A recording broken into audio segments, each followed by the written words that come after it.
ரொம்ப நாளாக சுவாமி மண் தரையில் இருந்தார். மேற்கூரை மட்டும் அமைச்சு சுவாமி நீண்ட நாளாக மண் தரையில் இருந்தார். அவர் அந்த ஊர் மக்கள் கேட்டதுனால நம்ம போயிட்டு அந்த சுவாமிக்கு நல்ல பெரிய பீடங்கள் கட்டி அங்கே இருக்கிற நந்திய பெருமானுக்கும் விநாயகருக்கும் அப்புறம் வள்ளி தெய்வானை முருகனுக்கும் நம்ம பெரிய பெரிய பீடங்கள் கட்டி சுவாமியை 2 மாதத்துக்கு முன்னாடி திருப்பணிகள் பண்ணி வச்சிட்டோம்.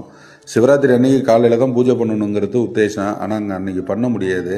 இன்றைக்கி எல்லாருக்கும் வேலை இருக்கிறதுனால நம்ம வர 12/2/2026 வியாழக்கிழமை காலையில் 10 மணிக்கு மேலே பிரதிஷ்டை வச்சுருக்கோம். அன்றைக்கி நைட்டு சுவாமி புறப்பாடும் உண்டு. இந்த வீடியோ பார்க்குற நீங்கள் உங்களுக்கு ஒரு புண்ணியமாக போவோம். உங்களால் முடிஞ்ச கைங்கரியங்கள், உங்களால் முடிஞ்ச உதவிகள் பண்ணி கொடுங்க. இது பார்த்திங்கன்னா இந்த பிரதிஷ்டைக்கு அன்னதானம், பூ மாலை வாங்குறது, யாகசாலை பொருட்களுக்கு உங்களால் முடிஞ்ச உதவிகள் பண்ணுங்கள். தொடர்ந்து நம்ம ஆலய திருப்பணிக்கு சப்போர்ட் பண்ணுங்கள். நிறைய இடங்களில் நம்ம திருப்பணி பண்ணுறோம். உதவி பண்ணுறதுக்கு யாரும் இல்லாமல் தான் ரொம்ப கஷ்டப்பட்டுருக்கோம். அதனால் கண்டிப்பாக இந்த வீடியோ பார்க்குற நீங்கள் இந்த வீடியோ ஷேர் பண்ணுங்கள். உங்களால் முடிஞ்ச உதவிகள் பண்ணுங்கள். கண்டிப்பாக 12ஆம் தேதி நீங்கள் வாங்க.